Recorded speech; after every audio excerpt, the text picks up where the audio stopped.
بلکہ ضروری بات کو آسان الفاظ میں بیان کرنا ہی اصل میں علم کی دلیل ہے۔ ماں باپ کو خوش کرنا دنیا کا آسان ترین کام ہے۔ ان کو آپ سے ذرا سی توجہ اور نرمی کے سوا کچھ نہیں چاہیے ہوتا۔ یہ زندگی کے وہ جھرنے ہیں جو محض آپ کے لیے بہتے ہیں۔ ان کا خشک ہو جانا اولاد کی بڑی بدقسمتی ہے۔ بے شک تم وہ مانگتے ہو جو تمہیں اچھا نظر آتا ہے، اور اللہ وہ دیتا ہے جو تمہارے لیے اچھا ہوتا ہے۔ بہن کی فضیلت۔ حضرت علی رضی اللہ تعالیٰ عنہ فرماتے ہیں کہ تم جب اپنی بہن کے گھر جاؤ تو اپنی بساط کے مطابق کچھ لے جاؤ، کیونکہ تمہاری بہن کا تم پر حق اسے والدین کی وراثت سے ملا ہے، اور انتہائی بدنصیب ہے وہ شخص جس کی بہن ناراض ہو اور اس کی یا اس کی بہن کی موت واقع ہو جائے۔ اللہ کا شکر ادا کرو کہ اللہ نے تمہیں یہ پاکیزہ رشتہ عطا کیا ہے اور تمہیں تمہارے دکھوں کا سہارا عطا کیا ہے۔ یا اللہ میری بہن کو سدا خوش رکھنا، آمین۔ قرآن حکیم۔ انسان کو وہ عظمت بخشتا ہے کہ پھر ایک عام اور بے قیمت انسان بھی بے حد قیمتی بن جاتا ہے۔ علم کی طلب سے شرم نہ کرو، کیونکہ جہالت زیادہ باعث شرم ہے۔ اللہ کا شکر ہے کہ میرا دین اسلام ہے، وہ دین جو ہر برائی سے روکتا ہے، ہر اچھائی کی دعوت دیتا ہے۔ اصل توکل تو یہی ہے کہ بندہ اللہ کے سوا کسی سے کوئی امید ہی نہ رکھے۔ بندے کی امیدوں کا واحد مرکز صرف اور صرف اللہ کی ذات پاک ہو۔ ضروری نہیں ہے کہ آپ کے فالوورز آپ کے فین ہوں۔ زندگی کو زندگی بننے میں زندگی لگ جاتی ہے، اور جب زندگی زندگی بن جاتی ہے تو زندگی کی مہلت ختم ہو جاتی ہے۔ زندگی میں چاہے کتنی بھی خوشیاں ہوں ہمارے پاس، لیکن ہم تب تک خوش نہیں ہو سکتے جب تک ہمارے ساتھ وہ نہیں جس کے ساتھ ہم خوش ہونا چاہتے ہیں۔ حضرت علی رضی اللہ تعالیٰ عنہ۔ محبت اور زندگی دونوں ایک جیسی ہیں، کب چھوڑ جائے کوئی بھروسہ نہیں۔ حضرت علی رضی اللہ تعالیٰ عنہ نے فرمایا، وہ جگہ چھوڑ دو جہاں تمہاری دو چیزوں کی قدر نہ ہو، تمہارے احساس کی، تمہارے الفاظ کی، پھر چاہے وہ کسی کا گھر ہو یا کسی کا دل۔ کسی انسان کو کھانا کھلا کر یہ مت سوچیں کہ ہم نے اس کو کھانا کھلایا ہے یا کوئی ہمارا کھانا کھا گیا ہے، بلکہ یہ سوچیں کہ یہ رزق ہمیں شاید آج اس شخص کے نصیب سے ہی ملا ہو۔ ہماری کیا اوقات ہم کسی کو کچھ دے سکیں۔ یہ تو اللہ ہی کی رحمت ہے جو ہماری عزت بنائے ہوئے ہے، اس پر شکر الحمدللہ بے شمار۔ نکاح آدھا دین ہے۔ کسی لڑکی کی طرف ہاتھ اسی وقت بڑھاؤ جب اسے بیوی بنانے کی ہمت رکھتے ہو، صرف جانچنے کے لیے اور معیار پر پورا نہ اترنے پر دھتکارنے کے لیے نہیں۔ مسکرائیے اور سب کو بتا دیجیے کہ آج آپ کل سے بھی زیادہ مضبوط انسان ہیں۔ حضرت علی رضی اللہ تعالیٰ عنہ۔ خاموشی ایک عظیم نعمت ہے، خاص طور پہ اس وقت جب اختلافات زیادہ ہوں، آوازیں بلند ہوں، علم کی کمی ہو اور دلیل کی کوئی اوقات نہ ہو۔ زندگی کی کہانی کا سب سے مشکل کردار باپ کا ہے۔ یہ ذمہ داری باپ کے سوا کوئی نہیں نبھا سکتا۔ جو لوگ اپنے نوکروں کے ساتھ بیٹھ کر کھانا کھاتے ہیں، جنت ایسے لوگوں کی مشتاق ہے۔ حضرت محمد صلی اللہ علیہ وآلہ وسلم۔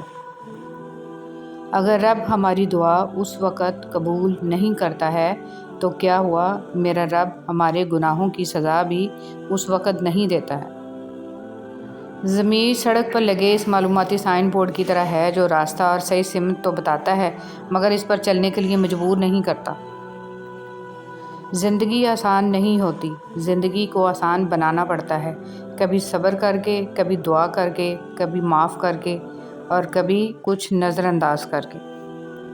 حضرت علی رضی اللہ تعالیٰ عنہ نے فرمایا، تمہارا رب جس چیز کو تمہارے قریب کر دے اس میں حکمت تلاش کرو، اور جس چیز کو تم سے دور کر دے اس پر صبر کرو۔ نماز کی فضیلت۔ نماز مٹی سے بنے انسان کو سونا بنا دیتی ہے۔ زندگی میں زیادہ رشتوں کا ہونا ضروری نہیں، لیکن جو رشتے ہیں ان میں زندگی کا ہونا ضروری ہے۔ حضرت علی رضی اللہ تعالیٰ عنہ said، اگر کسی کو یہ غرور ہو کہ وہ تم سے جتنی مرتبہ ناراض ہو تو تم اسے منا لوگے، تو بہتر ہے کہ تم اس کا یہ غرور کبھی ٹوٹنے مت دو۔ حضرت علی رضی اللہ تعالیٰ عنہ۔ ساری دنیا کے سارے لوگ تجھے اپنے فائدے کے لیے چاہتے ہیں، صرف تیرا رب ہی ہے جو تجھے تیرے فائدے کے لیے چاہتا ہے۔ کتنا بلند میرے نبی کا مقام ہے، سارا زمانہ پڑھتا درود و سلام ہے۔ اے کاش میری قبر میں فرشتے یہ کہہ دیں، سونے دو اس۔ رسول صلی اللہ علیہ وسلم نے ارشاد فرمایا، مسلمان کا اپنے اہل خانہ پر خرچ کرنا بھی صدقہ ہے۔ نبی کریم صلی اللہ علیہ وسلم نے فرمایا، جو شخص میری قبر پر آ کر مجھ پر درود پڑھتا ہے اسے میں خود سنتا ہوں، اور جو دور سے پڑھتا ہے وہ مجھے پہنچایا جاتا ہے۔ سیدنا سراقہ بن جاشم رضی اللہ تعالیٰ عنہ سے رسول صلی اللہ علیہ وسلم نے فرمایا، تیری بیٹی جو بیوہ یا مطلقہ ہو کر تیری طرف لوٹا دی گئی ہو، تیرے علاوہ اس کا کوئی کمانے والا نہ ہو، اس کی کفالت کرنا عظیم ترین صدقہ ہے۔ حضرت علی رضی اللہ تعالیٰ عنہ نے فرمایا، غربت انسان کو اپنے ہی شہر میں اجنبی بنا دیتی ہے۔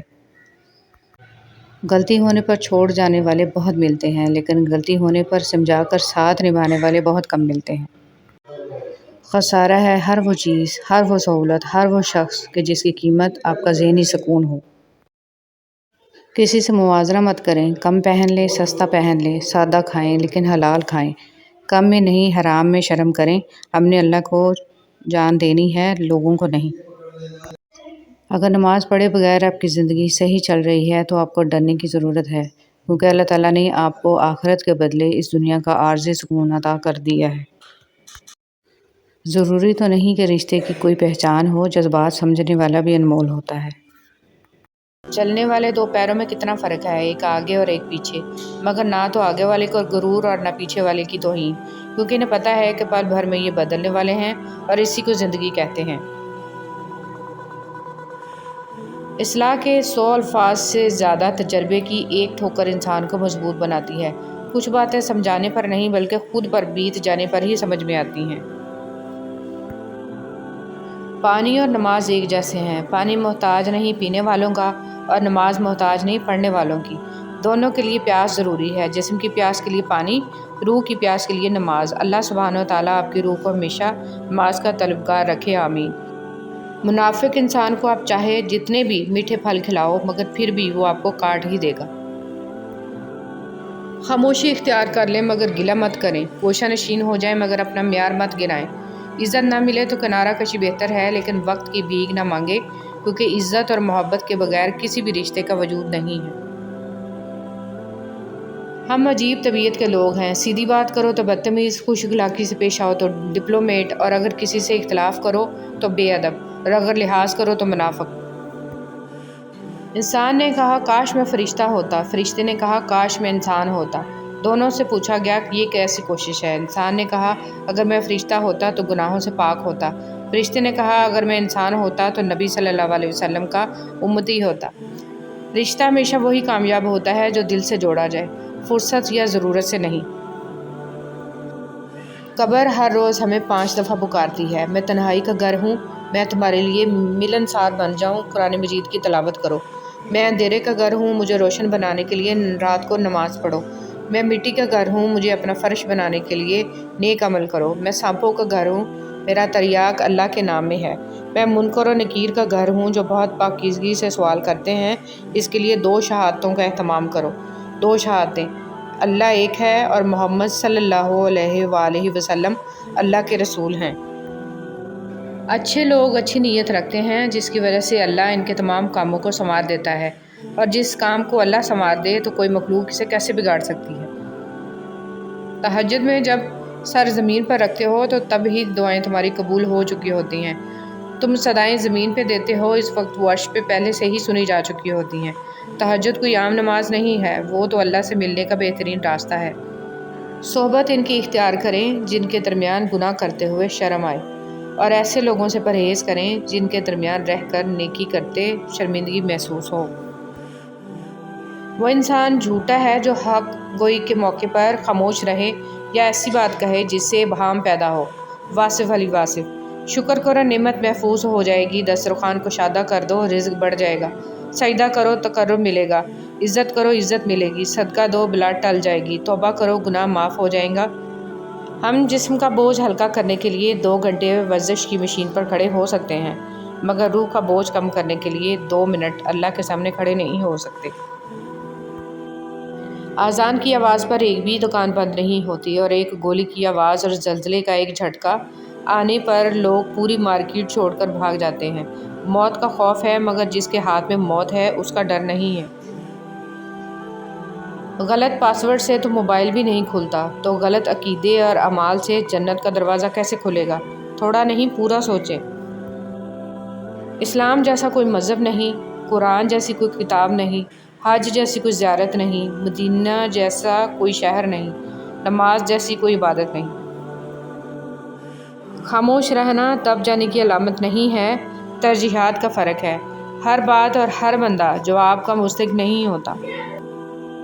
اللہ کی دی ہوئی ڈھیل کو اپنی چالاکیاں مت سمجھو، جس دن اس نے رسی کھینچ لی، منہ کے بل ہی گرو گے۔